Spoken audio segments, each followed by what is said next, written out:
We can do this. It's a Thursday, and we welcome you to the Modern Eater Show, July 2nd of 2020. And as we continue on down the road, just got back from road trip, and Brian Freeman here along with Jay Parker. You guys, good to be home, but it's busy. Nice to be home, but yeah, isn't it? We're cranking. Just got a bunch of Denver cuts. Have you ever heard of a Denver cut of beef? You know what? I hate to say I have, but I'm excited because guess where it's going to be? Everyone's going to get to try it. Everyone. Tuesday night. Summer Pizza dinner Republica. Series. All right, we've got a busy show for you. Of course, we're going to talk about our summer dinner series because that's the reason why we go on road trip and we go to source all the best of Colorado. Ranches, farms, breweries, distilleries, wineries, cideries, products, purveyors, man. We did a good job. Got fisheries. Some good stuff. Throw a fishery in Fisheries. And we bring it all back for Summer Dinner Series. SummerDinnerSeries.com will get you caught up. But in the meantime and in between time, we got a good lineup for you today. Coming up at 2:40, Chef Troy Guard's going to join us. Why? He's a part of the Summer Dinner Series, and he's actually week 2. That's July 14th. The tickets are on sale now, and we're going to tell you all about what's in store for you. Also, we're going to be joined by Dr. William Blanchette. Hey, Jay. Yes. Have you heard of a COVID party? I have not. There are actually college students out there right now throwing COVID parties to see who can get COVID the fastest. Makes sense. Makes sense, doesn't it? That's what you're getting college education for, babe. So COVID parties, and there's a spike in some states. Not much data that says the Colorado's having a spike right now, but you wouldn't know it by what Jared Polis has done to shut down our bars here in Colorado. Bars are shut down, and a lot of people are fearing that restaurants may be next. Yep. Another shutdown. Right behind him. That wouldn't fare well. Talk to Sonia Riggs, Colorado Restaurant Association. She said, you know what? It seems to me like there's not a lot of talk from Jared Polis looking for questions. He just acts on his own. He just does what he wants to do, and that's what happened with the bars. In the meantime, we're going to jump right now. We got 2 guys online here. A restaurant owner, and George Eater joins us to the show. How are you, George? I'm great, Greg. How you guys doing? Good to see you. The owner of Pizza Republica. He's got 2 great locations, one in the Tech Center, and that's in the Landmark, and one downtown, right next to that Blue Bear attached to the Convention Center. George is one of these guys that stood up, and he said, you know what, I'm going to save y'all. I don't think he did it for that, but he definitely said, let me donate our space to you on Tuesday night so you can continue to do the Summer Dinner Series. And we can't thank you enough for doing that, George. You pulled our tails out of the fire. My pleasure, guys. I'm used to hosting lots and lots of people every day, and right now we're not a whole lot going on down there. So you're saving me as much as I can help you. It makes me feel good. Hey, listen, you're going to feel even better because Tuesday night, this is going to be something, and I'll say maybe you've seen everything, but you haven't seen a Summer Dinner Series. It's done the Modern Eater style. We stream it. The chefs are mic'd up. We have the purveyors, the ranchers, the farmers. They all chime in. It's a community event. You're going to have a trash truck pulled up onto the what would you call it? Just right next to the railing there, and that trash truck is a really cool prop from our next guest. His name's Dustin Evans, Rocker Spirits. He's got rock star fame, man, and it's in Littleton, Colorado. You are in the Rocker Spirits tasting room right now, aren't you, Dustin? The best place to be. Cold drink, inside where it's cool. Yeah. But are you shut down right now, Dustin? Well, we're kind of an outlier with the new order. It talked about bars and restaurants and had a food element. Because we are a distillery with a tasting room, they didn't have guidelines for us, so they did shut us down. I went to the city of Littleton and talked to the city manager, the liquor enforcement, and they petitioned the state, and the state did come back and say we can open under the same guidelines as restaurants. So we have to have a food element, which we do. We have our own food truck, so we can meet the guidelines. Good for you, Dustin. Congratulations being scrappy and getting in there right away. Do you think that paid off? I mean, I think any independent business owner is willing to fight, and I'm willing to fight for my business because I believe in it. But if you don't, some of these people that don't have, a dog in the fight, they don't care. They just mandate things, and they don't understand because they pick up a paycheck every 2 weeks. George and I, we go out and we make our payroll. We make our own profits and we pay ourselves. We don't just sit by and go to the mailbox and pick up a check. So if you're not willing to fight for what you believe in, you're probably not suited for this industry. Yeah, that should be a call to all restaurateurs. George, take it from there, when you're talking about what would it mean? And again, if we do see a spike, we have a governor that will not hesitate to pull the plug on any type of gathering, restaurants, bars, what have you. What do you think would happen if the plug was pulled and put restaurants back in the position to have to be closed down again? I mean, we're going to get back to having to rely on more government support and PPP, which if we all take this seriously and social distance and wear our masks and do our part, I'm wearing a mask every day. That's part of what they said we had to do. So I've got it. We put it on and we run through, we do our part to be part of our community and to support our community. And that part of that right now is, hey, I can't take a party of 20 and put them in the restaurant right now. It's got to be a party of 6. So, I think if we all chip in and do our part, we can avoid that closure. And, we've got to continue to be creative, to innovate, to come up with new ideas to keep our businesses rolling forward. We're all in the same boat. And as much as we can support each other, let's do it. That truck that we're bringing down for the Modern Eater thing is one of the coolest things I've ever seen. I mean, that thing is badass. And it's going to be awesome to have it parked out front of the restaurant for a while. Yeah. Well, we know how to have fun. And Yep. in this industry and stuff, it makes it tough. But, to George's point, reward responsible, prudent action. Trust us as restaurateurs, as business owners, to operate in a reasonable and prudent action. And we're putting our business licenses at risk. We're not going to just, put together a half-assed effort. We want to protect our customers, our clientele, but just to make a broad sweeping statement that we can't be responsible is tough, because if we kill the economy, all this other stuff doesn't matter. We're all going to end up hitting the same brick wall at some point. And so reward responsible, prudent actions as business owners and punify those that don't want to try to play by the rules. We have to be responsible citizens, individuals, and then business owners too. So that's what I think they need to judge it by, is monitor it, regulate it, oversee it. Don't just make a statement and then retreat to your safe at home place. Monitor it, watch it, and reward it and punify it if you can't follow the guidelines. Oh, man, that's a great point. And as we traveled the state of Colorado, you can see people that are interested in responsibility and social distancing and wearing masks, and you can see folks that just had no desire at all to play by those rules. But when we go into more condensed inner cities, we need to be a little bit more diligent, especially when the microscope is on us. There are people that are not playing by the rules, and those folks should be weeded out. But there are people, and I look at you two guys as business owners and having to really put your best foot forward. Do you cringe when you see something that may not be, you're just like, oh, God, what's going to happen here? Someone's coming in, or you got to take control of those situations, right? George, you always tell me the more control you're in, the better experience your guest is going to have.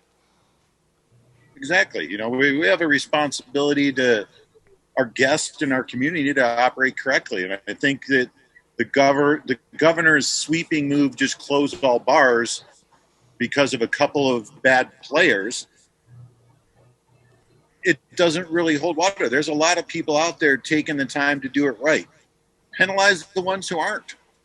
You know, we're in there. My guys are we're taking temperatures every single day, wearing masks, doing the right thing, and you get the players that just don't want to do it and make a political statement out of, you know, not wearing a mask out in public. Well, come on, guys. You know, it's not that difficult. I can tell you, being in the restaurant biz, running around all day with a mask on inside or cooking in a kitchen, it sucks to wear a mask. I get it.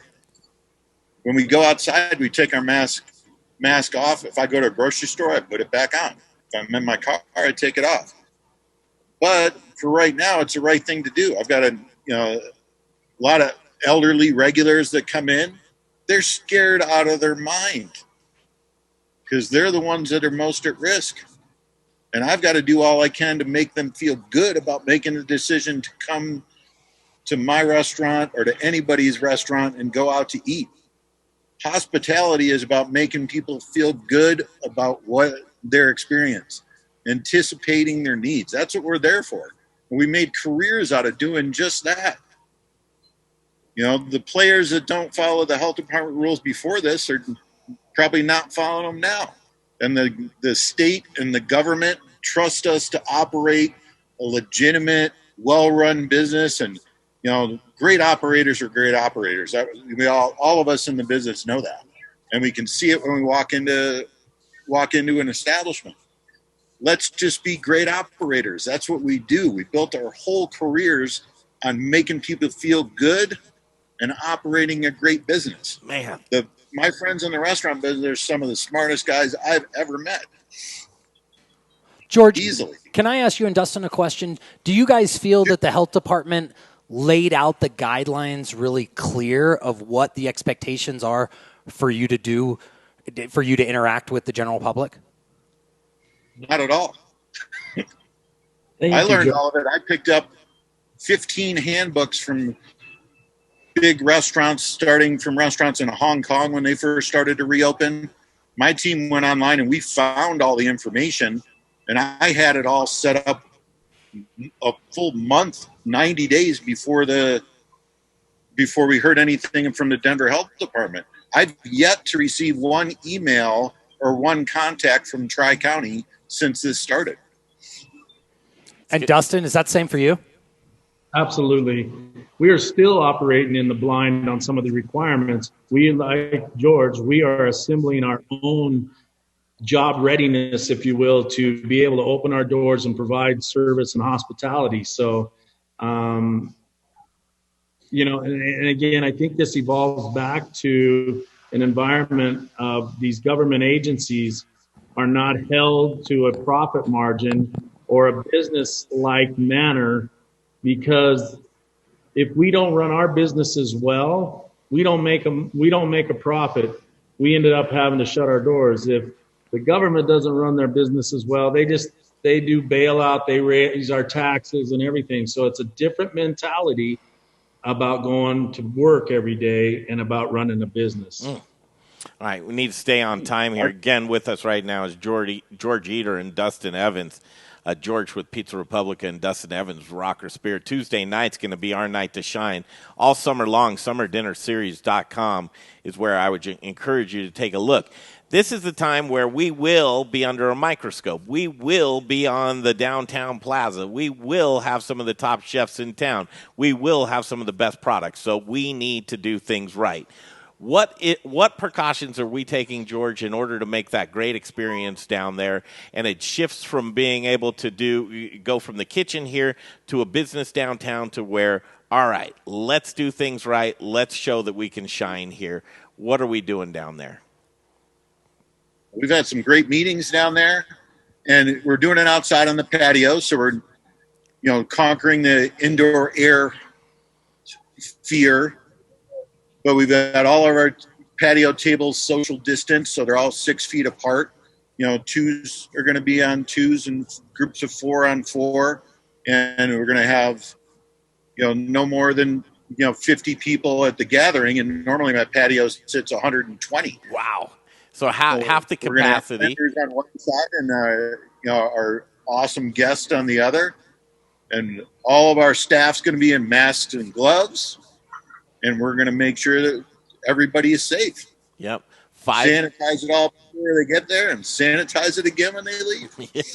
A 5-course dinner, and we want you to do is be our guest. Come sit in, take in Colorado at its finest. Sit down at your table. It'll be well appointed and very spacious.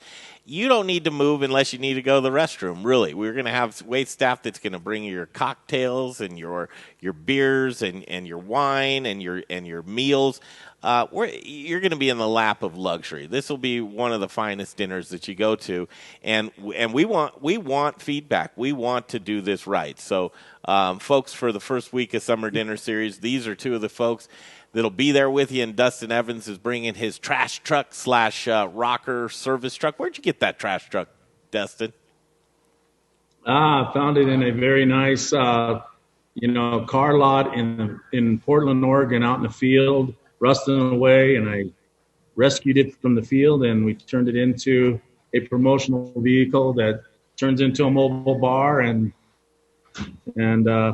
it's starting. You go on Instagram, you go on Pinterest, and it's on the first page of Pinterest nowadays. So it's fun. Truck. It's a good-looking one. It's a badass truck, my friend. That's for sure. Can't wait to see it in real life. We'll have fun with it. We will definitely have fun. Dustin, take 30 seconds to talk about Rocker and what's going on with you guys. Rocker Spirits, we're faced with the same challenges that everybody is. How do we continue to run a business with the lack of capacity to get revenues where we need to have revenues and support our workforce and give them a job? It's not always about making profit. It's making sure our people are rewarded for their work effort, and we can live to gain that profit another day. But we have to have the capacity to be able to make payroll and break even. That's what we need. And so we're trying to be as creative as we can, and we're learning every day. I learned from George. George learns from everybody. So we're just fighting to hold on. Yeah, get that whiskey, man. That's delicious stuff. Rocker Spirits, Littleton, Colorado. When you get a chance to go to their tasting room, do. If you see their bottles on the shelf, buy them. Total Colorado. Dustin Evans, love you, man. See you Tuesday. George Eater, 30 seconds, man. What does Pizza Republica in the Tech Center and movies have in common?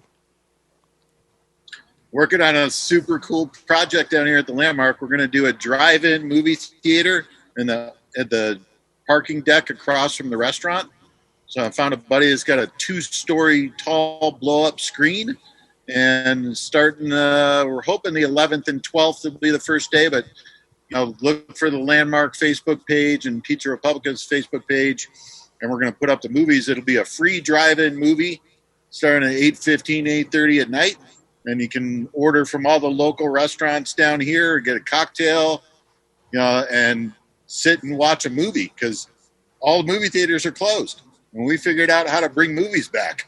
I love it, man. And I can bring those cocktails to your movie theater if you need it. Let me know. Talk about that, because we might be able to fit that truck in here, my friend. Plus, I can make it work. Plus, Jay wanted to volunteer his services to sit there with a microphone and warm up the crowd before the movie and tell a few jokes.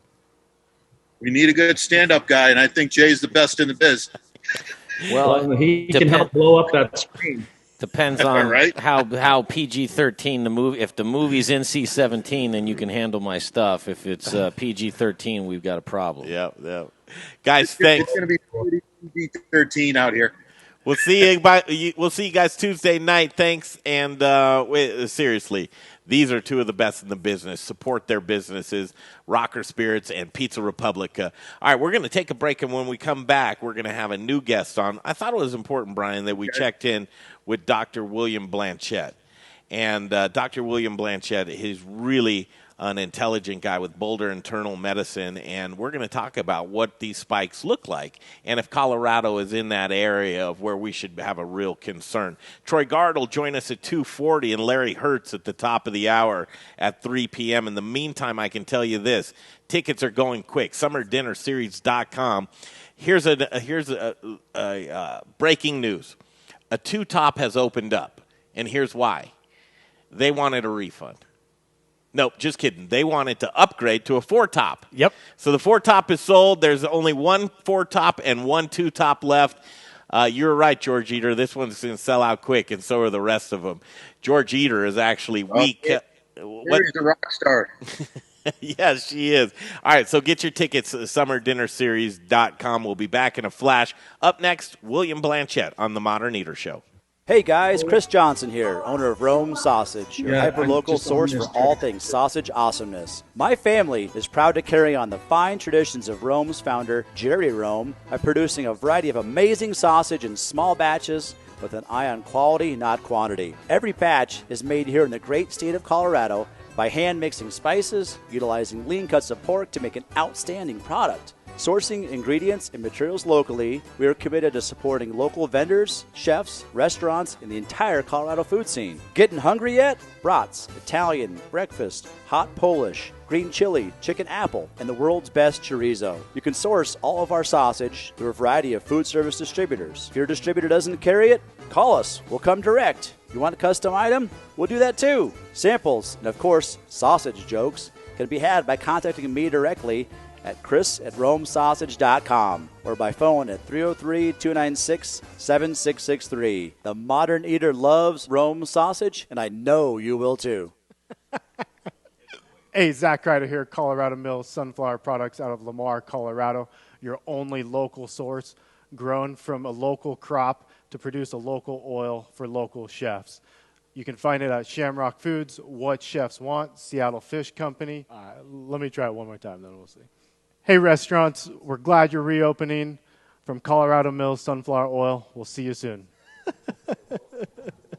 First, we partner with the best farmers in the world, and then we tell them, we will take it all. Process whole spices daily, blend custom spices to order, keep it fresh, safe, and flavorful, all so that you can get back to doing what you do best. So whether you're a restaurant, a food manufacturer, or an at-home cook, be sure to visit The Spice Guy at www.thespiceguyco.com. Hey guys, at Modern Eater, this is Rich O'Brien with Elevation Food Service Reps. I'm here with one of our newly appointed hospitality specialist, Kalina Hilliard, and we're here in our showroom, and we've got our bar set up, we've got a lot of china. Come see us. Come see what we've got, and Kalina can help you guys out in the world of hospitality with anything. Take a little journey into the 38th Avenue kitchen just to see what's going on in here. And as I come in here, I'm noticing, Howard, what are you doing? Nothing. Show me, what are you doing? Nothing. Nothing? Look at this beautiful equipment in here. Look at this beautiful, chefs, restaurateurs, anybody that has anything to do with food service, come on over. We'd love to help you with menu development, love to show you everything about equipment, and maybe we'll even have a few pops. Hi, everybody. It's Chef Carrie Baird at Rose's here in Boulder. I'm the first chef this year, the Summer Dinner Series. It's July 7th. We always sell out, so get your tickets early. You can get them at SummerDinnerSeries.com. This year, I'm pairing with Field de Fork, some old friends of mine that I can't wait to have some beautiful produce and cook together. So please be there. Buy your tickets. Do them early. Like I said, we always sell out, and I'll see you real soon. Thanks.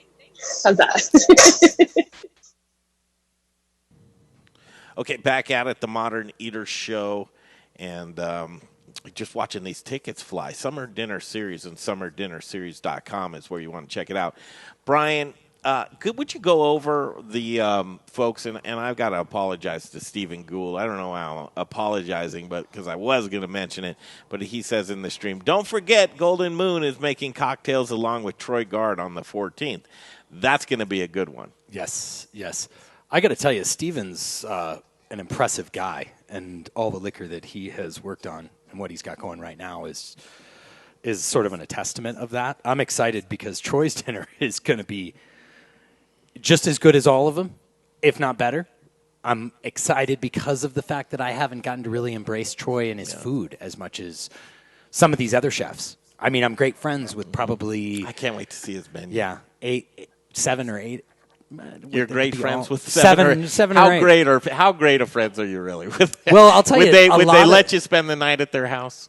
Then they're not a great friend. You know 7 or 8 of them, man. You're great friends with them. Well, actually, you're a great friend with this guy, too. Dr. William Blanchette, how are you? We haven't seen you in a while. It's good to see your face.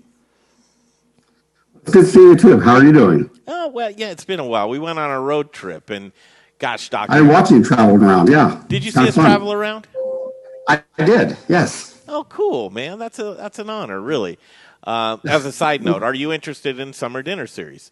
I don't know why. That's like a question to set you up for failure because, you know, how many of you guys out there listening are watching are going to go? But 7 and 7. 7 people say yes and 7 people say no. So the 7 people that say yes, I hope you grab tickets. Dr. William Blanchette, Boulder Internal Medicine. And it's interesting times that we're in. As we traveled the state of Colorado, Doctor, it just depended on where you were and who you talked to. But there were some restaurants, there were some grocery stores, there were some businesses that you wouldn't even know there was an outbreak. Right, I saw that. And then there were some places that actually shocked us a little bit that were people that you would think, oh, man, it's not. They were really, really like, hey, listen, back up, buddy. You know, we are social distancing and taking it very seriously. So it's interesting where it goes to, and in rural Colorado, it's hit and miss. I'll tell you that much.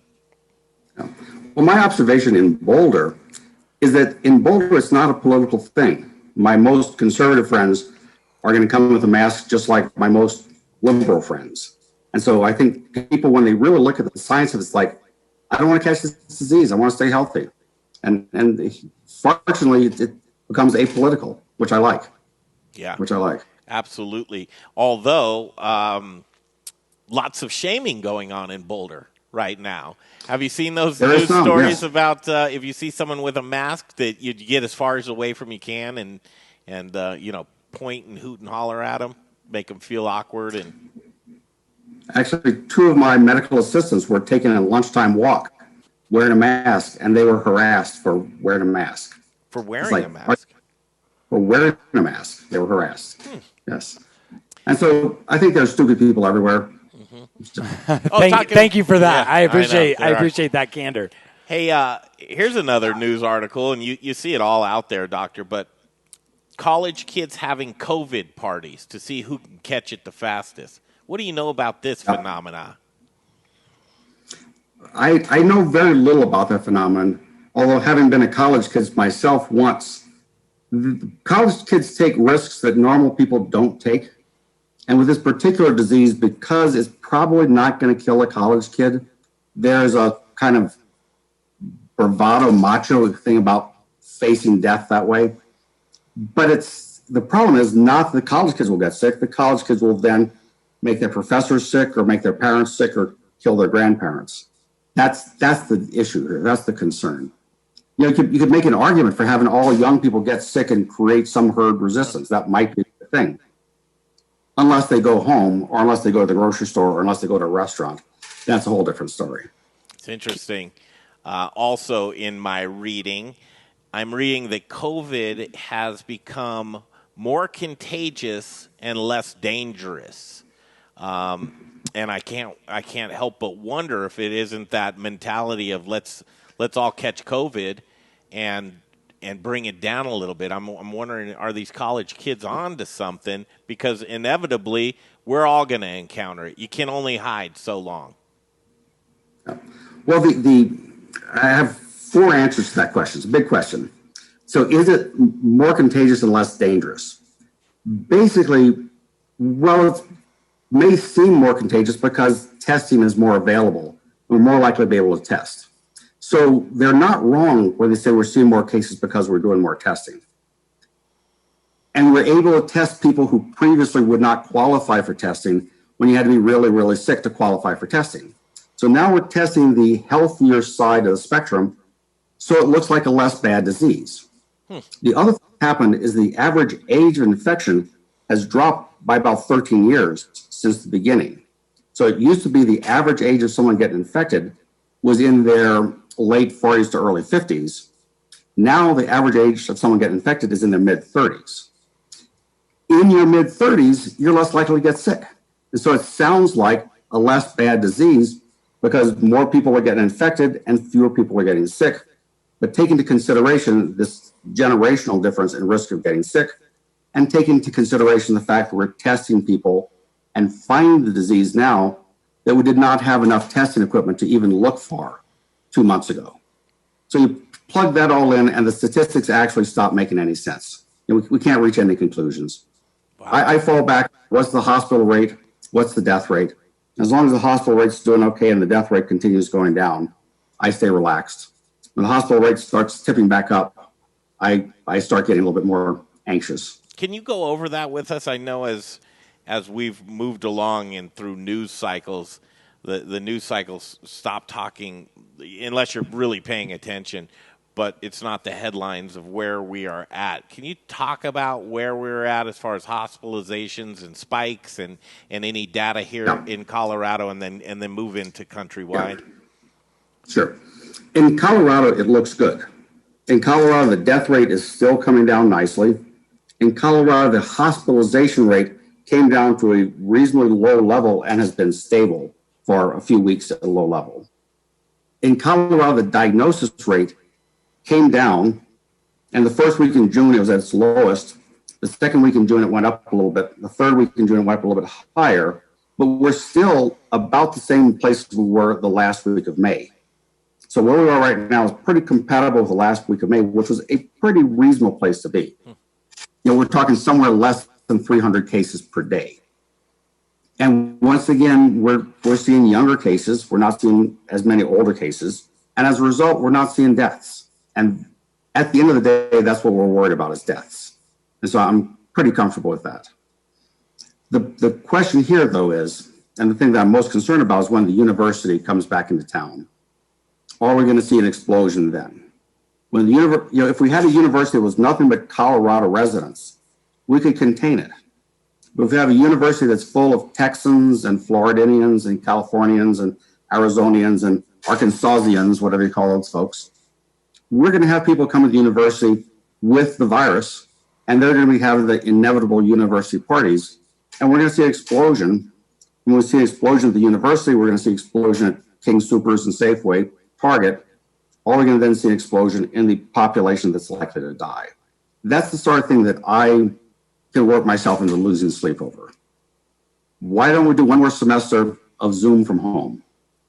Because if we bring back these folks and we create the next big wave of infection, who's going to pay the price for it? Number one, from a health perspective, the older folks will pay the price for it. From an economic perspective, the restaurants that have already been beaten to hell with this thing are going to get beat up again because they're going to be shut down again, just like the bars have been recently shut down again. So I think that all of us have a responsibility to go to the university and say, what are you guys thinking? Why don't you wait one more semester? Because they're talking about a half a semester here and a half a semester over the internet. It's a game they're playing. I don't understand it. I don't get it. It's time to do something different there. Is there any truth to the rumors? I've heard, Doctor, that Boulder has been a hot spot. Is that just a rumor? When you look at the Colorado map, most of Colorado is very cool as far as COVID is concerned.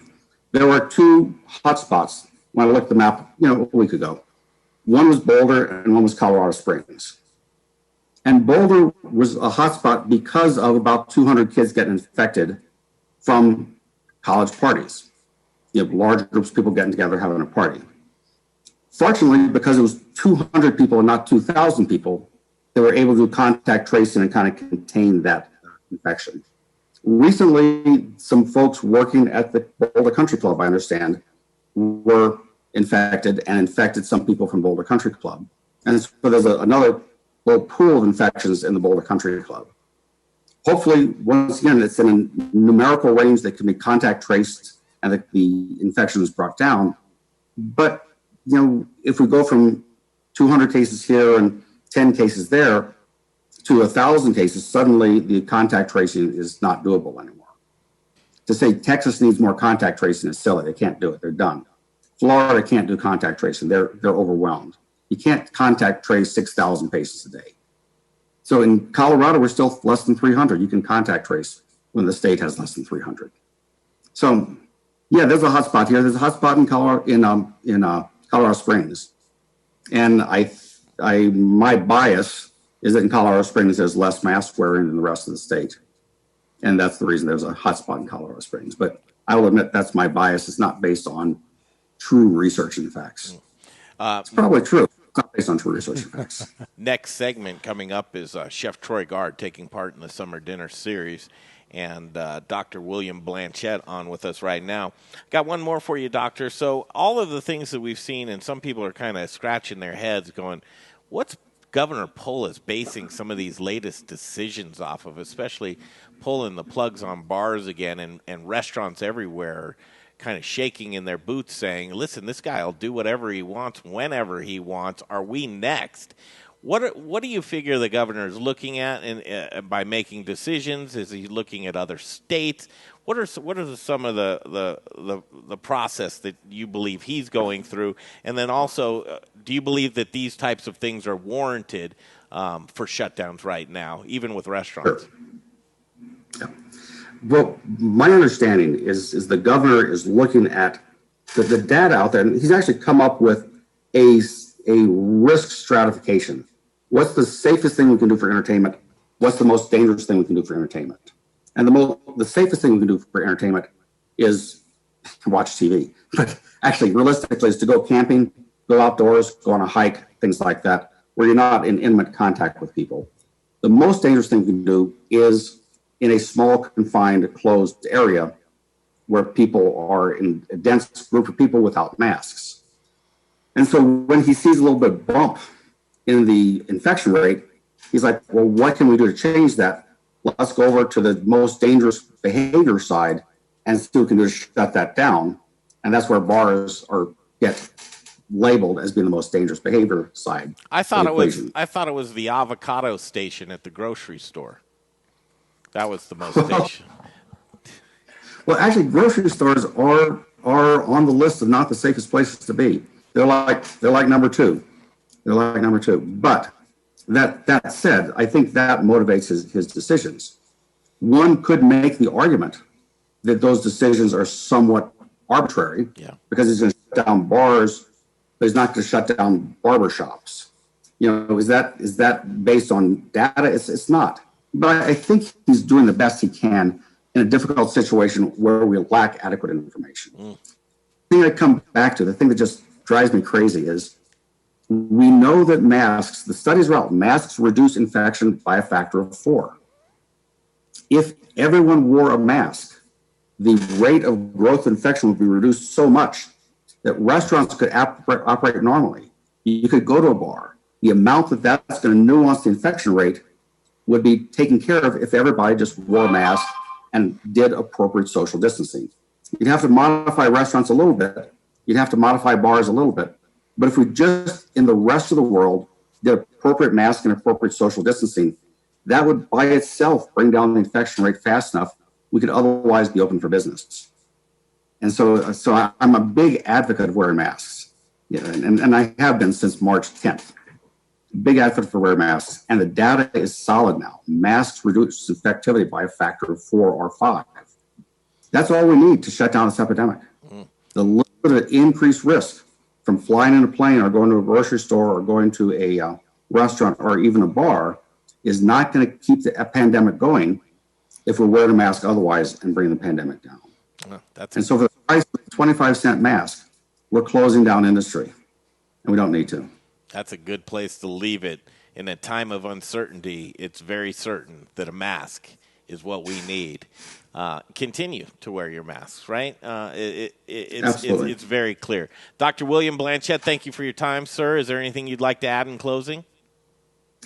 We're probably a few months away from effective treatment. We're probably less than 6 months away from a vaccine. Hang in. Be optimistic. We're going to get there. Check back in with you soon, sir. Effective treatment. This thing's over. Gosh, I love it. Okay, Dr. William Blanchett, Troy Guard, up next. The Modern Eater Show continues. Hey guys, it's Rebecca Berry with Hot Schedules powered by Fourth here. And you know what they say, if you can't take the heat, then you should get out of the kitchen. But with Hot Schedules powered by Fourth, we want you in the kitchen while we put out those fires. With Hot Schedules, we help to mitigate risk with HR, payroll, and tax compliance solutions so you can continue to put those plates on the table for your guests. Today's a big day. We're reopening, so call me.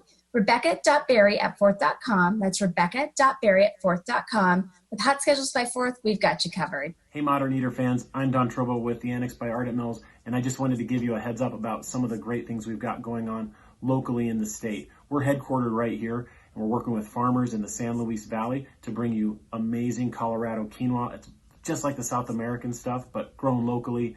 We've got transitional wheat flour that's grown by farmers in Colorado and surrounding states who are in the process of turning their fields into organic. So we're taking that transitional wheat and turning it into flour, and now it's available for you to cook and bake with.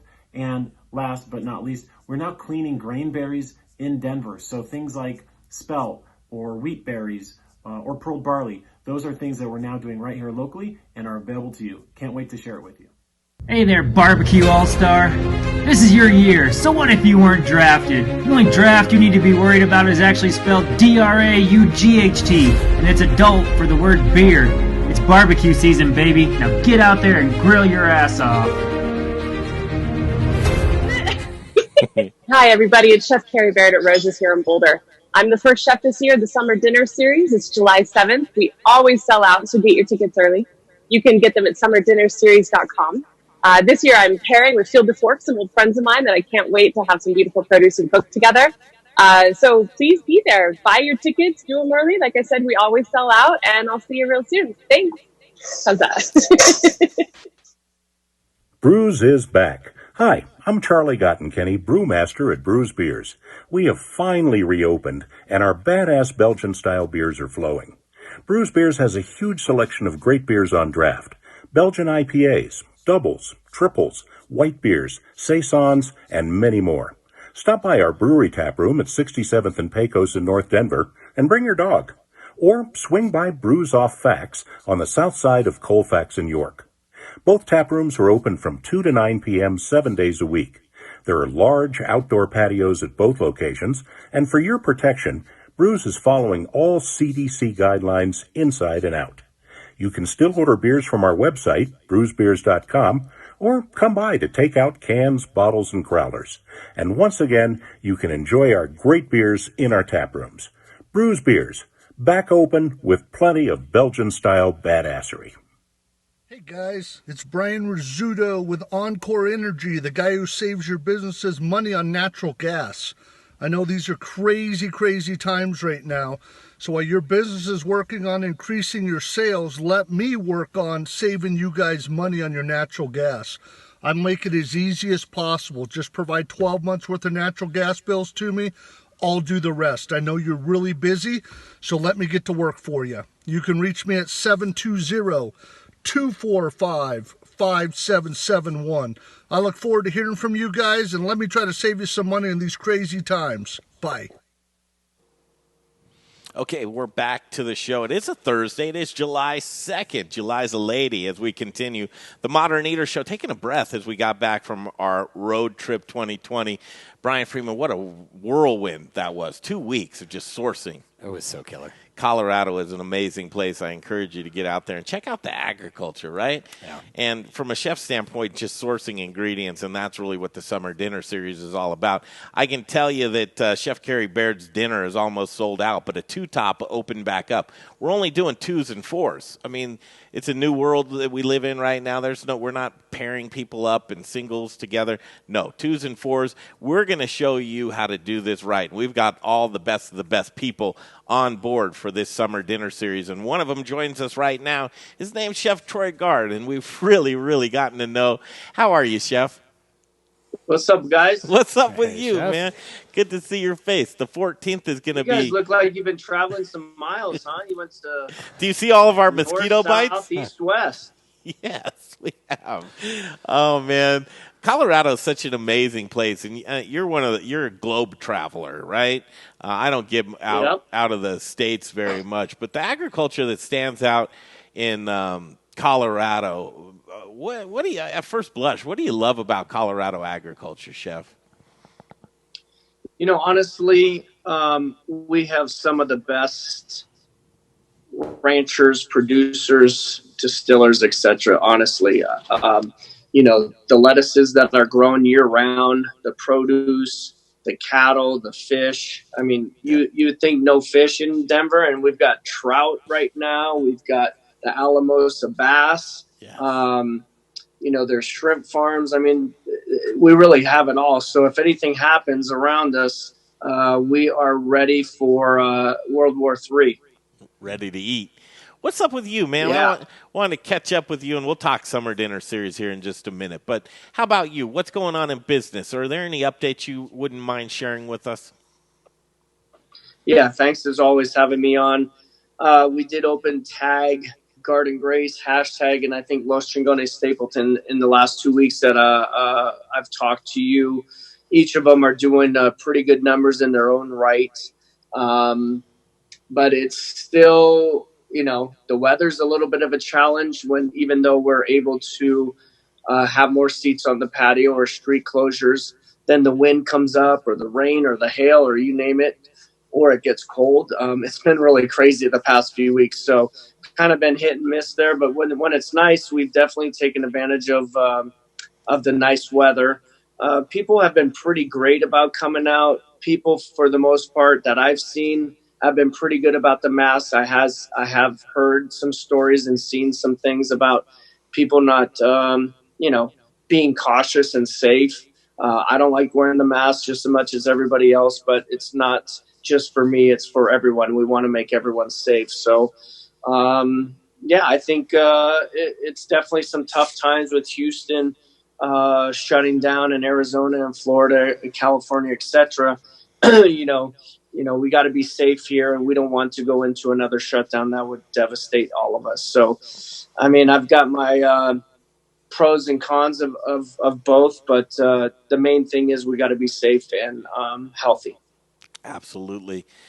Boy, I couldn't have said any of that better than you just did. I saw a photo that you put out, and I noticed you're all cleaned up, man. You're shaved, and you get your hair's I done know, up. right? I'm shaved today. You're out Remember, there. I think the first time you had me on, it was like 5 weeks I hadn't shaved. You were in the war room. Had some meetings today, had to look good, so. Yeah, definitely. But your staff's all, it seemed like they're locked and loaded, just looking great. They have their masks on. You had your team behind you, but it showed, look, we're unified. We're ready to rock and roll. How's that? How's working with your staff right now?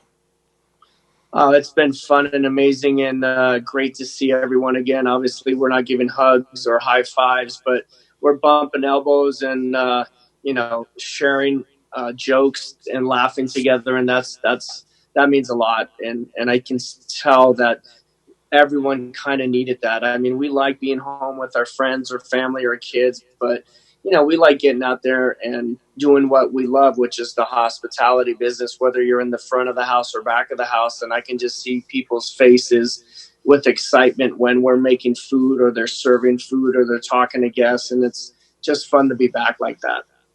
For sure. Brian, are you? Yeah, well, I mean, I love to hear from you, Troy. I'm curious. You've grown out of Colorado. You've got restaurants around the country. Are you feeling the pain from some of the other states and Colorado sort of holding on to you, giving you the love? Or yeah, we did.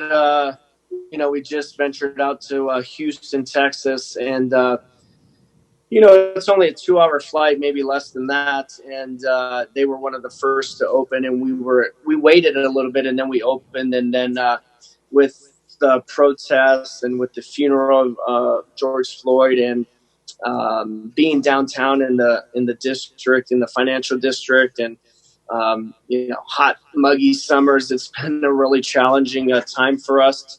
We actually just closed down again for the next 2 to 3 weeks.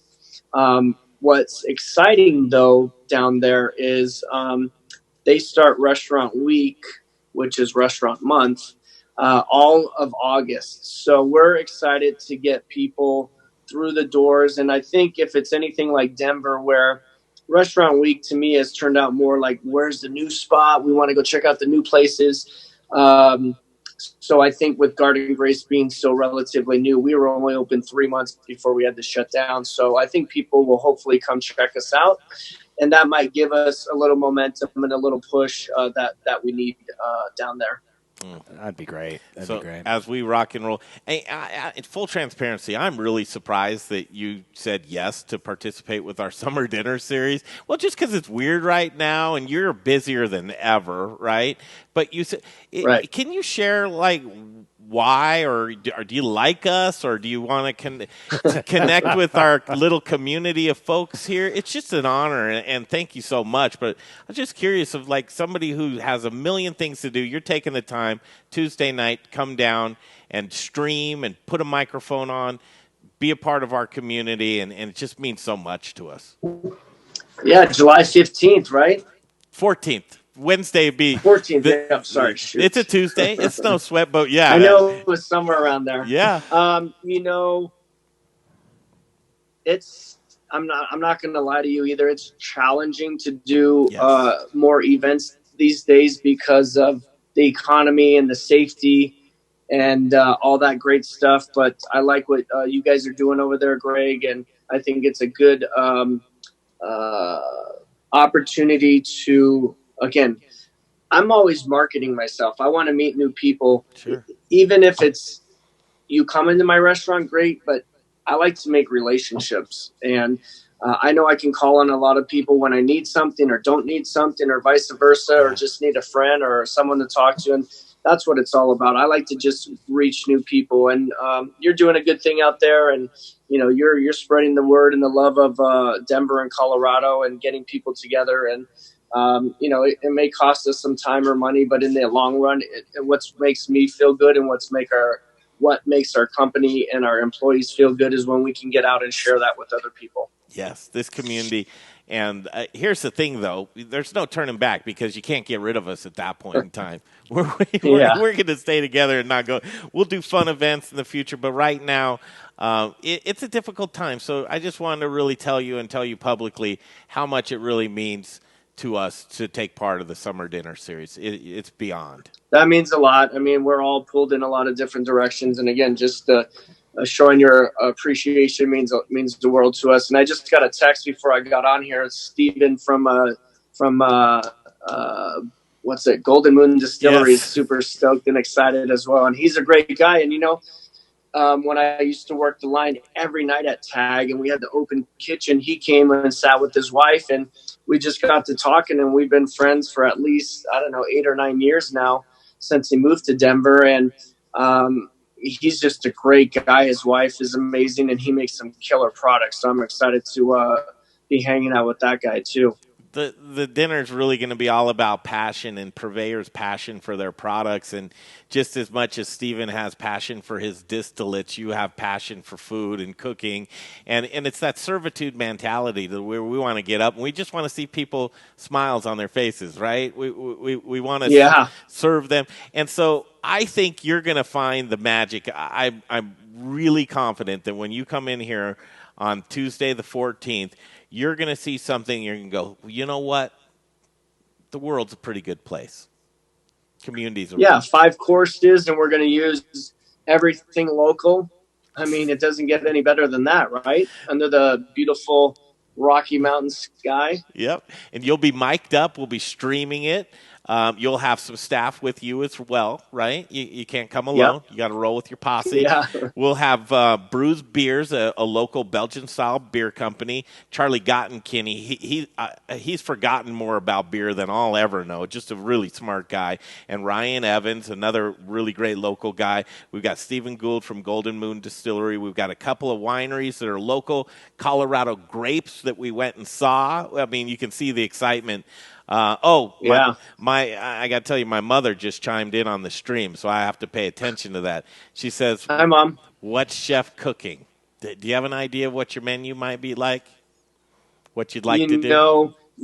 Yeah, you gave us a list, yep. And I'm trying to think off of it just because I've made so many different menus in the past week or two. You can tell we Mom have to hold about- tight. We're going to release a menu. Well, we've got something really, really good up our sleeves, but I can't remember. Obviously, we're going to have chilies and meat and bass and vegetables and peaches and cheese and everything's from Colorado. I can't remember exactly dish for dish, but when I was making it with Corey, our corporate chef, we wanted to make it a 20-course meal, man. I'm telling you, we had all kinds of fun ideas. Nice. I'm going to let you go. But on this note, I'm going to just throw. There's no wrong answer to it, but you just whatever comes to the top of your head. Sweet or savory? Savory. Savory. Interesting. Nice. Fast or slow? Fast. Fast. Rock and roll or hip hop? Rock. Rock. Yes, you got to do the rock. I'm wearing a rock shirt today. Yes, you are. What's on there? I'm trying to see. Are those pineapples? They're pineapples. So Hawaiian. That's right. Pineapples. Beef or chicken? That's a good one. I mean, I love a good steak, but chicken's pretty good. But, you got to go with beef. Breakfast or dinner? Breakfast. Ice cream or cake? Ice cream. Ice cream. I'm a sucker for ice cream. My favorite ice cream right now is, you ever been to Little Man Ice Cream? Their salted Oreo, I buy like 4 pints at a time. It is so good. Dangerous. How's the family? Oh, my God. Seriously, I got to get that recipe from Paul. How's the family? Amazing. Yeah, thanks for asking. We're going to we might have gone over the border and bought a few fireworks for Saturday. So may or may not have plausible deniability. I mean, come on, kids like fireworks. We got some sparklers and some other goodies. So well, Chef, if we told stories when we were kids, we may or may not have taken Roman candles and shot them at each other, or bottle rockets and hold them right. out. I mean, we could have or didn't, but the neighborhood displays that we did as kids were good stuff, man. Oh my gosh, we were so silly back then. Look at that. Look at Larry Hertz. That guy's been everywhere lately. I can't keep up with you, Larry. Larry is. It's amazing when you take the energy of owning a restaurant where you have to do everything, and then you put it into an office, and everybody here thinks I work so hard. He doesn't It's the work hard. easiest job in the world. All right. You do. You're a hard worker. He's a good guy. I love seeing all your posts and what you're doing, man. Congrats. Thanks, buddy. I'm glad to be working with you. Larry's up next, for sure. But Troy, as we finish up here, Troy, you're doing some online stuff as well, Chef. What do you do? Are you cooking online, or are you putting a new series out there? It's really interesting, and I want people to be able to follow along. Yeah, so we came up with the idea a couple months ago. It's, again, to help charity and the National Jewish Foundation, the kids over there. And we're doing a 3-part series, I think July 9th to 23rd and August 6th or 13th. I can't remember, but there's 3 of them. We give you all the recipes. You'll be cooking with me at 3 different spots. One will be my house with my kids. One will be Garden Grace, and one will be F&G, 3 different menus. And, it's just a lot of fun, and I'm going to show you some techniques and some cool recipes. And we're giving you the recipes ahead of time, so some people will want to make the dish while we're doing it that day and ask questions. Ask questions as we go along. So pretty excited and stoked about that opportunity. And if you guys can get on there, go check it out. I did do a one Zoom cooking series a couple months ago for a Napa Valley wine, and it turned out really well. And we've been thinking about doing something. So, even someone like Larry, who's in San Francisco right now, could check out the Zoom cooking class. That's right. We're going to share it all over the place. So thank you so much. Well, we can't And wait. Again, it's for charity, and that's the main thing. Again, I'm trying to help out and, help people in need who really need our help. Rock and roll, Chef. Motley Crue or Aerosmith? I'm a little younger, so I'm going to have to go Motley Crue. Me too.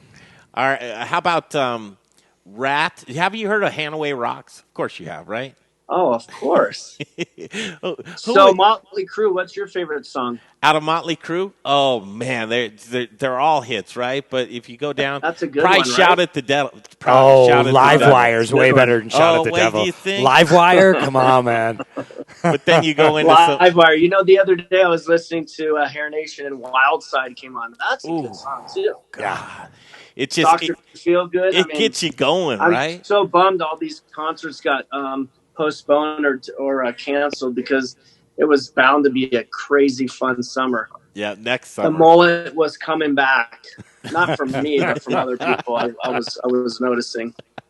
The mullet. All right, you're looking good, Chef. I bet you're feeling good, too. We're going to go get them rock and roll the 14th at Chef Troy Guard's dinner, summerdinnerseries.com. You can grab your tickets, but they're going fast. Hey, Chef, you're halfway sold out, man, and we really just released it 2 days ago. Rock and roll. That's good news. And one more thing, I got to make a plug that Larimer Square closed the whole block. So come down and check out Tag. We've got a brand new menu, summer menu out, and next week we're coming out with the killer sushi menu. And if you can't get into Tag, there's amazing other restaurants down there like Tamayo and Rioja and Bistro and Ocean Prime and Cap Grill, and it's just beautiful under the lights with everything that they're doing down there. It's fantastic. And it rarely gets closed down there on the mall. I think Oktoberfest, they do that sometimes. Yeah. They haven't shut it down. They do it like a dining series once a month every summer called Dining Al Fresco, but it's never been shut.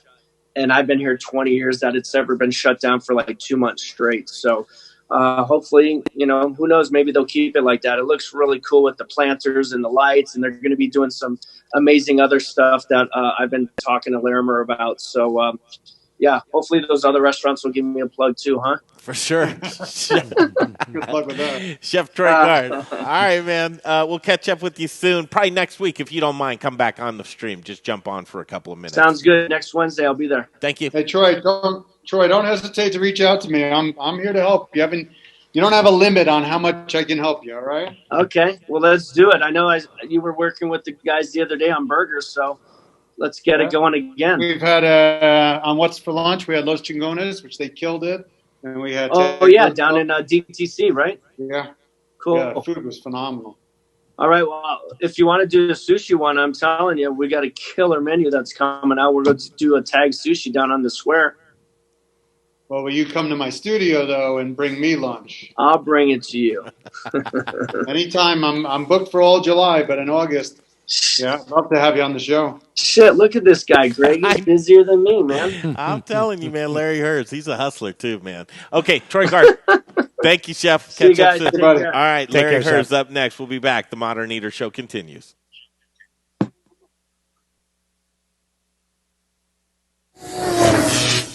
We started Meridium Spirits because we love the way that spirits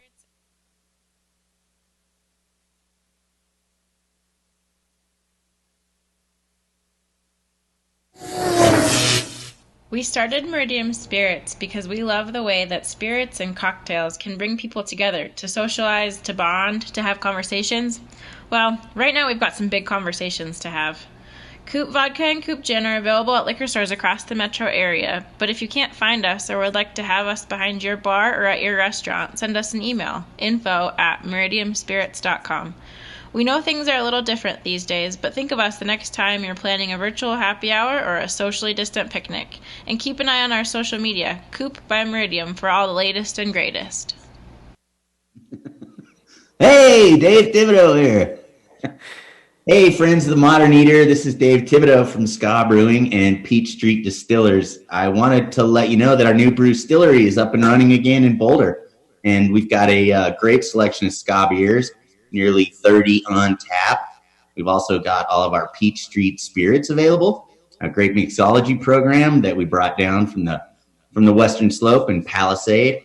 We're open limited hours, Wednesday through Friday from 3 to 10. And then we open up earlier at 10 a.m. on Saturday and Sunday and get some brunch action rolling. We have 2 great patios. Socially distant seating is available. And you can always check for more information at scastreet.com and hope we become your new favorite neighborhood spot. And I'd like to meet you there in the not too distant future. for a beer or a drink soon. So take care, be healthy, and stay strong. And I'll talk to you later. Okay, back at it. The Modern Eater Show continues. SummerDinnerSeries.com. Take a look. We've got a great series of dinners coming up in July and August. Who just got a public safety alert on their phone? Jawohl. Did you get one too? Larry, did you get one? No. You didn't? Oh, maybe because you're outside of Denver. All right, Denver Public Safety Alert. Here it is. I want to know who writes these things. Who has access to ping everybody's phone, right? And who has the right to do it? That's an interesting. 911. 911 has a right to impede personal. That's where you're getting at. Public service announcements fall under that. Public Safety Alert. Here it is. Ready? Mask order still in place in Denver. Enjoy the 4th. Be safe. Be well. Be aware. Virus numbers are up. Wear face coverings and physically distance. We're in this together. Keep calm and Denver on. What if I was sleeping? What if I worked the third shift? Well, I mean, that falls under the thing of. Hi, Larry. What do you think? What does that fall under, Jay? Nothing. Never mind. Come on. Come on. I want to. No. It's but my thought has fleeted out of my head. Trust me. What do you think, Larry? Is this how many shows have you done since you've been back? Second. Third. Third. And how's it going? I think it's good. Better than ever. We're structuring it out a little bit. We're not committing ourselves to, 2 to 4. We're trying to hit 2 as close as we can, and it's 2 to whenever we're done, right? It could go long. It could not. But, this isn't ABC. Yeah.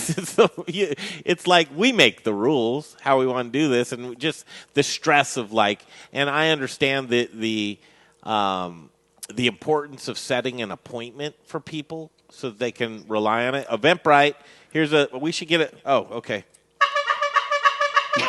Ticket just sold. Whose dinner? Summer Dinner Series. Let's see whose dinner it was. July 14th, Chef Troy Gard. Nice. She got a 2-top. Amy Roth. Amy, you got yourself 2 tickets. She's an avid watcher of the show. That's fantastic. Yes, Thank you. Thank Jared you, Leonard. Thank you, Amy. Jared Leonard said, "Hey dudes, you got a spot for me +1 on Tuesday. I'll pay double." Yeah, sure do, Jared. And you don't have to pay double. And we'll just buy a 4-top and now you're paying double and bring a couple and folks. spread out. Yeah, or bring the kids. Spread out. Larry, when's the first one? The first one's next Tuesday night with Chef Kerry. Whoa, wait, Larry, you're asking that? Yeah, you haven't signed up and on. bought tickets for every single night? He's Larry Hers. He gets to go everywhere for free. I don't buy tickets for anything. No, that's right. But he will tip. According to you, poorly. No, it just struck me when we pay counter service. You're not a big tipper so if somebody brings something up for a counter, right? Counter service. No, so when you go to Costco and they ring you up, do you tip them? Well, hey Larry, if it makes you feel any better, when I met Greg, he wasn't as good a tipper as he is now. Oh, stop it! I believe that. Yeah. No, you don't believe that. Trust me, Larry. What have you been He's doing? never been in the business, right? Yeah, he was You're like the $1. We'd go out to dinner, and he'd be like $1's good, right? And I'd say no. You guys are terrible. Just piling on. That's piling You on. guys must be so sick of each other. Hey, Larry, did you miss us? Where'd you go? Yeah.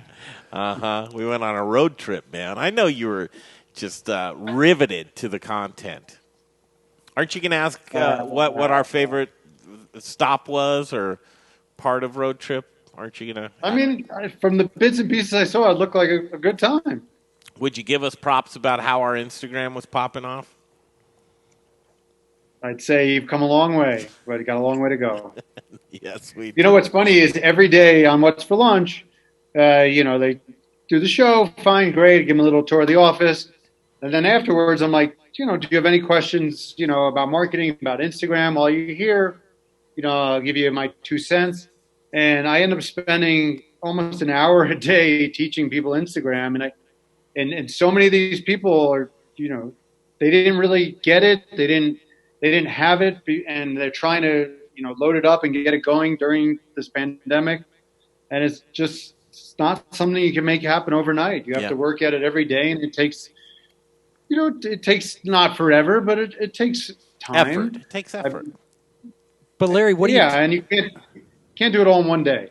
What do you do though? I was talking to my daughter about that the other day, and she says, "Dad, Instagram's for old people, man. Get with it. It's TikTok." Well, she's 8 or no, something. she's a teenager, man. That's what. It's TikTok. I mean, Instagram is the prime spot for restaurants right now for photos, trying to capture diners. Yeah, there's no better place for people who will actually spend money in a restaurant than Instagram.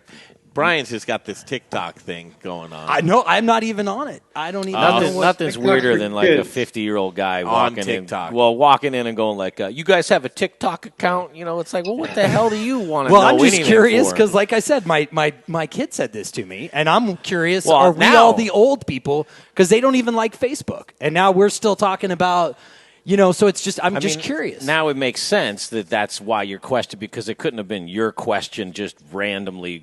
Brian Freeman walks in and goes, "Hey, man, I was wondering, I'm doing TikTok a lot. You guys on TikTok, you should make an account." It came from your daughter, so now that makes sense. It's less creepy. There's no restaurant on TikTok, just like there's no restaurant on Snapchat. No, that's true. That's true. Larry, the things with Instagram and people curious and asking you, I'm going to guess that a lot of it's just real basic stuff that you're showing them. I don't know. I think people know the basics. They know how to put a post on Instagram. So it's just. But how do you make a post effective, right? Anybody can put a photo on Instagram, but how do you get reach with that photo? I tell you that the biggest thing that I'm teaching people is that Instagram is free. It's free advertising. And the only limits to it are the limits you put on it yourself. The more time and effort you put into it, the more you'll get out of it. And certainly the better you post and the better the quality of your posts. Nobody really cares about the verbiage. You don't really have to spend an hour, being a wordsmith and getting out the thesaurus. That's for Facebook. Old people read. Young people just need a great image. And you need thumb-stopping content. So you just need great images. And more than ever, you need images, not just of food. It can't be just food all the time. And pets. And both Jasons do such a good job at that, GQ and Crush, of putting their face on their pages.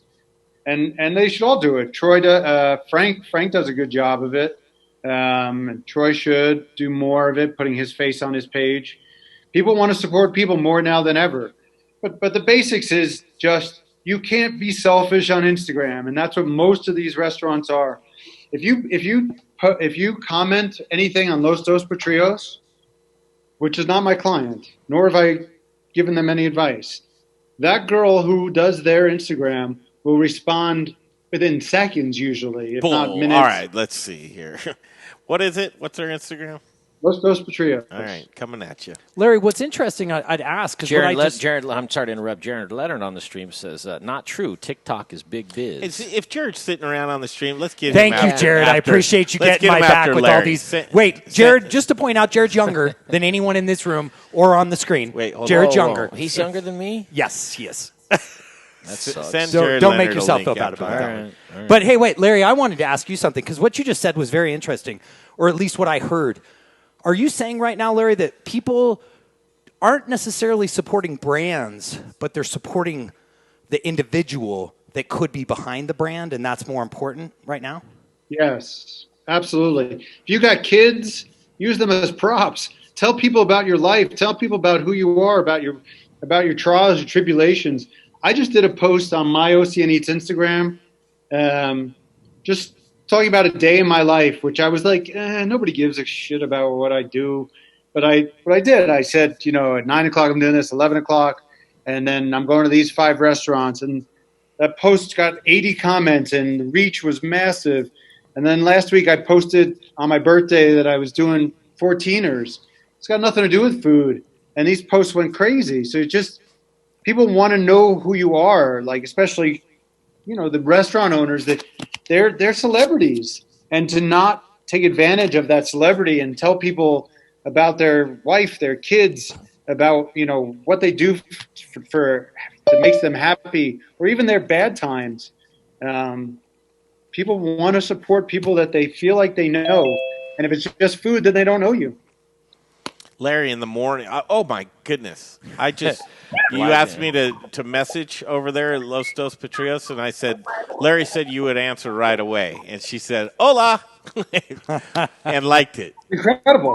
She was just in Cabo, Cabo for vacation, and she was answering any comment within seconds. I'm like, "You're on vacation. What are you doing?"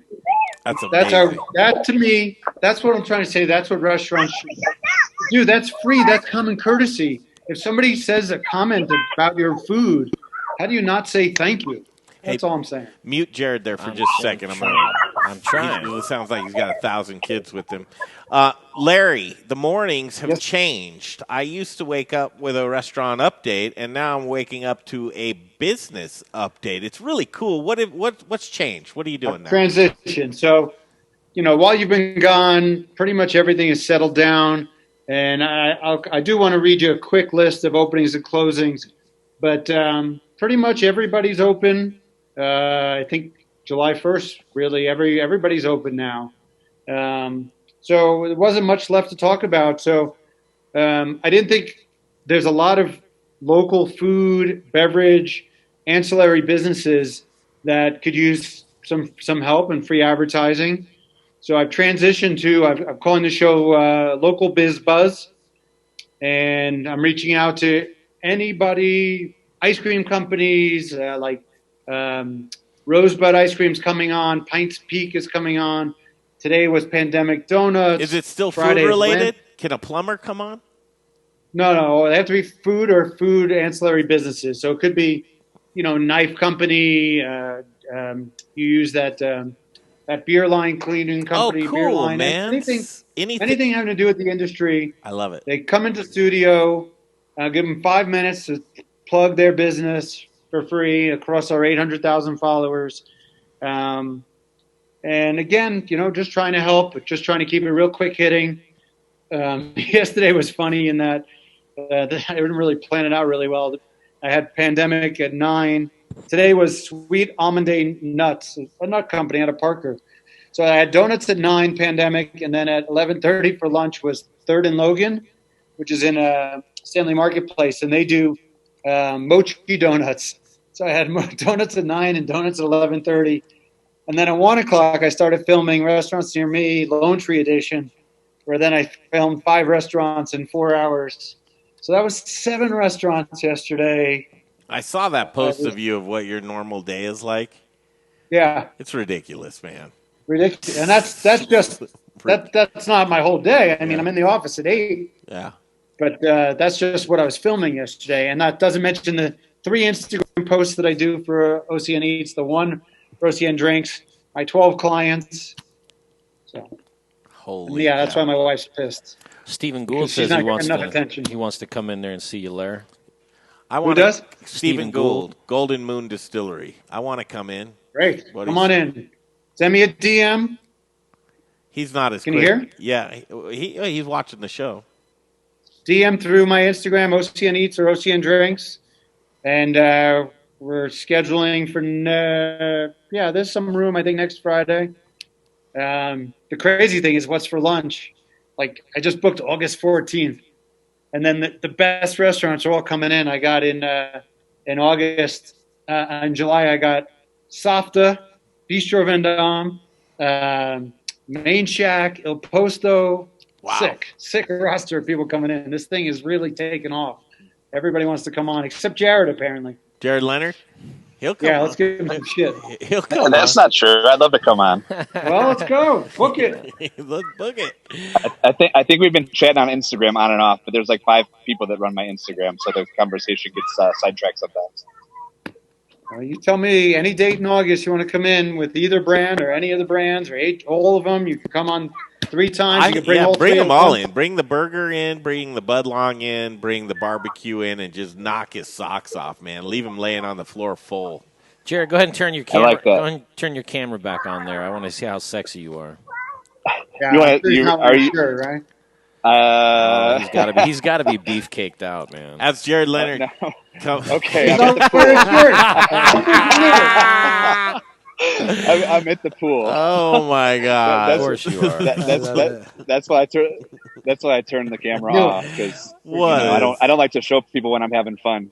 Don't have fun. I like Jared. to show when I'm working. Yeah, I know that. Jared, are your restaurants on TikTok?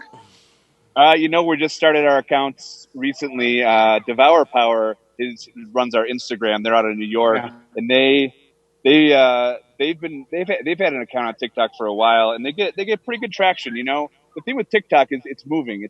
I know Instagram has videos, but TikTok's video editing capabilities are highly, highly superior to anything Instagram or Facebook ever offered. So, just being able to have cool effects and cool music and their platform. Have you ever played with it, Larry? Yeah, a little TikTok, bit. I mean, you my mean? kids are on it. Yeah, it's fun. TikTok is super, super fun. Hey, tell them kids to quiet down. Daddy's features. doing business right now. I'm sorry. Let me find a quieter place. No, you're fine, Jared. Seriously, you're fine. You're fine. Hey, here's one thing for hold on a second. you though, you guys. I got an offer from TikTok saying we are developing TikTok for businesses, and that could be an interesting thing, Larry. The TikTok, especially for businesses. But I think you're right as far as restaurants go. You want the image, right? You want the photograph and the scrollable. I like videos too. I think every restaurant should do a video. They should do video series of making the dishes. Just sped up, and maybe those do real well. But they could be on Instagram. The thing is, video takes so much time and effort, and to do it right, you really need some professional lighting, professional equipment. So if you're going to do it, you can't half-ass it and make your food not look amazing. So it's just a question of time and money. And obviously, the people who are on TikTok are not the people who are going to be buying the Opus Ones, and the Silver Oaks. I mean, it's very young. It's my daughter. But it's the adults of tomorrow, though. Yep. I would get into that conversation, Larry, because I think that we all were holding on to Facebook when our kids were saying, nope, it's Snapchat and Instagram. Sure. And then, and then all of a sudden, and you're talking to a guy who I'm not on any of them. My kids send me Snapchats. Until they come over to my house and show me how to open it, I don't open it. So, I think Snapchat's been kind of passed over by TikTok. Jared? I don't know any restaurant that's on Snapchat or TikTok in Denver. I saw. Yeah. Go ahead. No, go ahead, Jared. I was just saying, it's a newer thing, and I think everybody's kind of experimenting on how to monetize it. Anybody who's a Gary Vaynerchuk fan is on TikTok because he is so bullish on that platform. And it's, I can waste an hour on TikTok a lot faster. It's more likely that I'll spend an hour on TikTok at night than on Instagram because the videos are so creative. It's easy to get lost in them. The video, the video editing capabilities are far superior to any platform we've seen before. So anyways, I agree for wasting time. I definitely have fallen down the TikTok hole. I actually took it off my phone because I was like, I don't have time for this. Man, all I can think of is what Jay's TikTok looks like. I'm on TikTok because TikTok about 40 seconds. TikTok knows your consuming habits of what you want to see. Yeah, it's throwing some other dumb stuff in there though, But let me just tell you, there's no food pictures on Jay's TikTok at all. Oh, that's a food. There's a food. It's just not the food group we're used to, but it's a food group. Hey, man, listen, if we were going to go through internet searches and check people's computers here, I am at the very bottom of that freaky list. Maybe. Let's play that game. Yeah, I'm down. Let's play. Scroll your TikTok. Yeah, or no, I think let's just show your search history. A funny story about that. So if you have multiple people managing your Instagram predicts what you want to see by what you've searched for and looked at, even if you clear your search. So I see some stuff on our company Budlong and barbecue Instagram sometimes in our search that I'm like, who's looking at this? Because it doesn't tell you because we all log in. Oh, I don't want to. I don't think that's appropriate. But names. No, I mean just the typical stuff, boobs. But boobs, basically just boobs. Boobs make boobs the and world butts. go round. So does food. Yeah, boobs and butts. Summer Dinner Series is coming up on Tuesday night. What a terrible transition that was. I tried to get us all out of the water here because both of you guys are married. I'll tell you that right now. So anything you can say can and will be used against you, probably in a court of law, too. You got a lot more to lose than Larry does, though, Jared. Why do you say that? I've seen your That was a weird comment. Based on what do you mean? Like I was going to save him on the butts, that we're going to have some butts at the summer dinner series. I just want the listeners to know that I'm the only single one on this panel right now. So, if you're going to direct any, attention, give it to me. Give it to Jay, huh? Yeah, and I'm trying to help you out. I was listening yesterday and I heard you guys talk about some 18 to 22-year-old category. Well, who was talking about that? Which one of you guys? Oh, that's Jay. Is looking for 18 to 22-year-old. That's his preference. Whoa, but what I can tell you, so Jay, do you think that the girl that you have a date with tonight coming over to your house would agree with what you're saying right now? Well, yeah, she's got no choice but to agree with it. Okay. I mean, So you're dating. So how do you date from 6 feet apart? Well, that's the part where sounds kind of boring. It's the same way I'm dating Greg then. I mean, he and I are in this thing every day. I don't know where he goes when he leaves here. Yeah, that's true. True. Yeah. Put it this way, man, I wear a mask through the whole thing, if you must know. If you go to summerdinnerseries.com, you will find a list of chefs.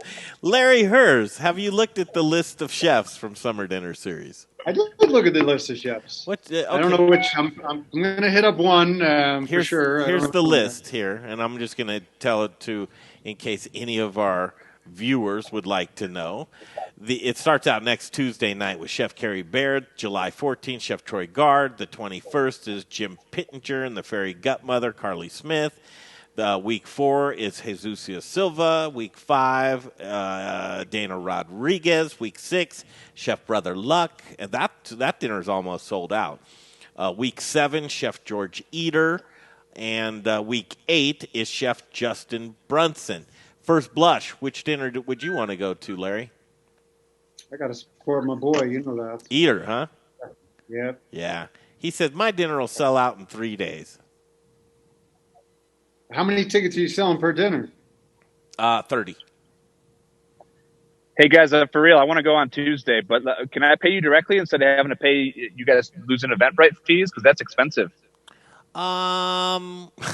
We can talk offline. We can just text offline or something about it. Well, the answer is always yes to you, Jared, no matter what. But you've been so slip a hundo in your shirt pocket or something on my way in. No, listen, first year, Jared, it's hard to ask either one of you guys for anything because you've done so much for us. And I'll tell you what, first year of Summer Dinner Series was held at the then Barbecue Supply Company and the now AJ's Barbecue Pit.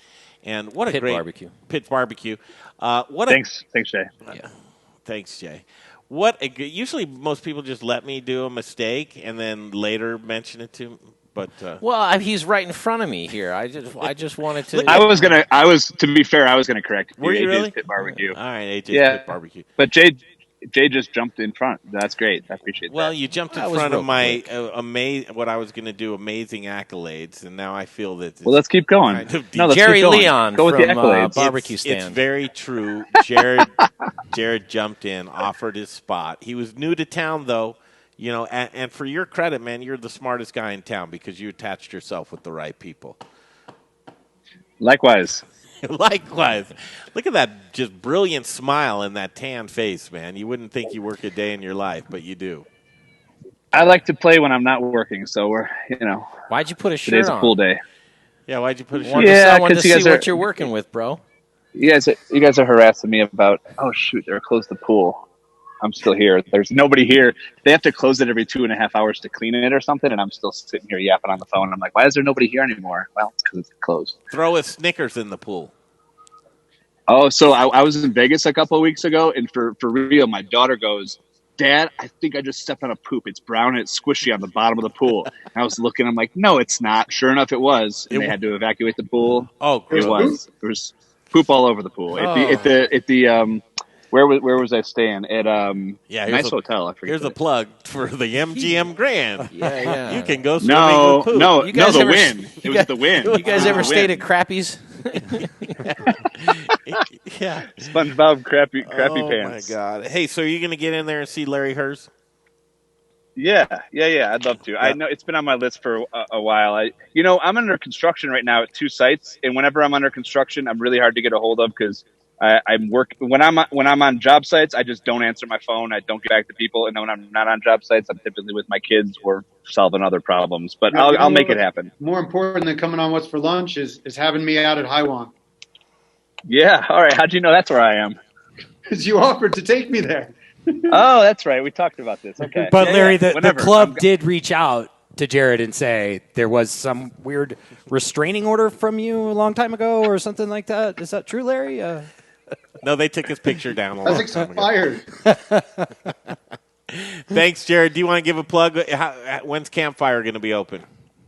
Campfire is going to be opening around Labor Day is current prediction. So that's going to be wood-fired rotisserie and grill up in Evergreen, Colorado, my hometown now where I live. So we're gonna be doing wood-fired rotisserie chickens, fish, vegetables, open flame grilling, open kitchen, huge patio, fun drinks, big play area for kids and a sand volleyball court, house bread program, breakfast. It's going to be fun. It's like, because I live here, my restaurants in Denver and obviously Chicago, I don't get to be in the kitchen every day because I don't live near any of them. So this opening up this and building it all myself was really a chance for me to have another passion project that I can be fully involved in and not just be the CEO of, but actually be in the kitchen and be working the floor and everything. So I'm excited. Jared, what's the name of the restaurant? Campfire Evergreen. Yep. And everyone I can tell you is waiting Campfire, for it. right? Yeah, somebody told me there's a thing called Colorado Campfire that's like a beer and burger place. They don't actually cook with fire, and it's different. But I've The heard old about it. Tab 14, same owners on 19th in Uptown. Yeah, the haters. So there's also a campfire in California, and they actually do cook with fire. So yeah, that's it's crossed my path that they exist, but I don't think it's a conflict. Jared, I would tell you that no one in Evergreen is thinking that. Everyone in Evergreen has been so pumped about Campfire opening, just because Evergreen is a tough spot for You good mean food. you're pumped? You don't know anybody. Oh, I know lots of no. There's a good Everyone's There's a pumped. surprising amount of chatter up here. It's good. I'm excited about it. Yeah. Well, you're it really building is. a Space Needle right there in the parking lot too. No? Okay. Thought that would be flashy. No, not going to happen. Jared Leonard, thank you. See you. All brother. right. Talk to you guys soon. All right, we'll see you Tuesday night. Call you offline. All right. Bye. Bye. Bye. All right. Guys, I got just a few more minutes, and then I got to get out of Yep. here. What do we want to end it with, Larry? I'm just going to run through openings, closings real quick. And I want to just mention yesterday I did restaurants near me in Lone Tree, which is not the easiest to find 5 great restaurants in Lone Tree because that's all there is. But so we started at GQ Barbecue with Jason, of course. And then we went over to Corneli's. And then what I want to talk about is my third stop was Urban Village. Some of the best Indian food I've ever had in my life. Not a client. Nothing. Amazing chef. The guy's name's Charlie. If you don't even think you like Indian food, every person who was with me there, Jason tagged along, came with me. Janet from Top Denver Restaurants. We had a bunch of people there. The lamb chops that he had, the rack of lamb, and the kale salad, they're two of the best things I've eaten this whole year. So if you're thinking of Indian food ever, it's on Park Meadows Drive in Yosemite. I have no affiliation. Go check out that restaurant, Urban Village. That's it. And then openings and closings real quick. Today opened Super Mega BN Working Class, Punch Bowl on Broadway. Dry Dock opened their North Dock. Sue Tacos open. Humboldt. Farm Fish and Wine is now Humboldt Kitchen, so they reconcepted. And then there's a bunch of brand new restaurants that have opened. Mason's Dumplings, Happy Camper, Great Divide Roadhouse. And still opening in July is Slater's, Kuma's Corner, Bar Taco, My Neighbor Felix. That's a and then lot. I think you already talked about the closings. Yeah, say them again, though, because I think that's worth mentioning again. The 2 closings. After 40 years, Fresh Fish Company closed. Wow. And bottom line is they didn't stay relevant. And same with Great Northern Tavern, closed after 22 years. yes, the pandemic, obviously is why they closed, but they were, this is separating the mice and the men.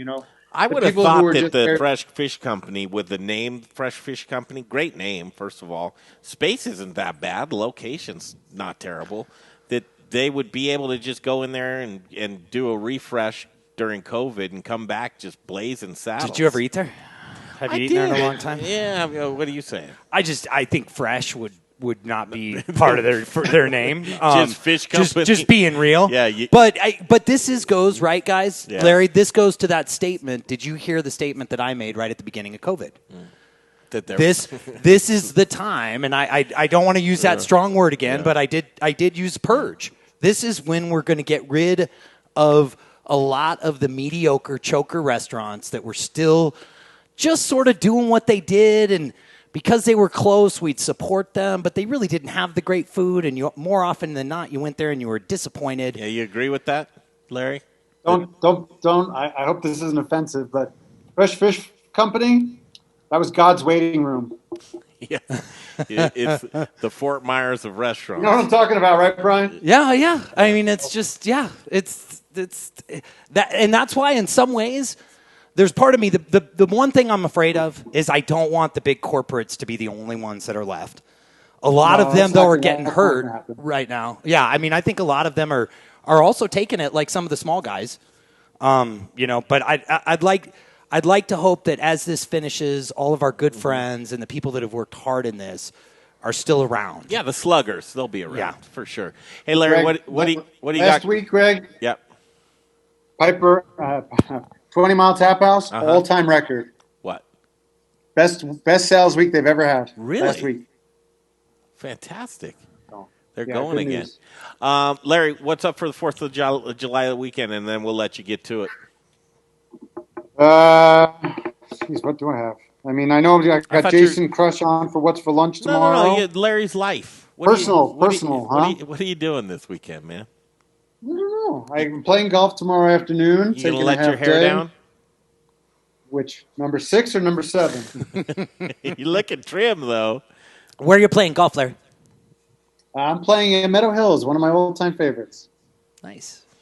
Keith Classic Segura in on Aurora. this. Keith says on the stream, if restaurants and food trucks weren't properly capitalized, was another death warrant, not just craptastic food.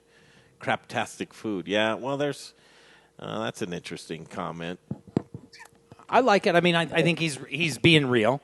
There will be other casualties, and that sucks, right? I mean, that really does, and my heart goes out to everybody who's worked their ass off, and they're in a situation of where they might not be around. We're figuring it out. Yeah. Next week, Tuesday night, first of the summer dinner series.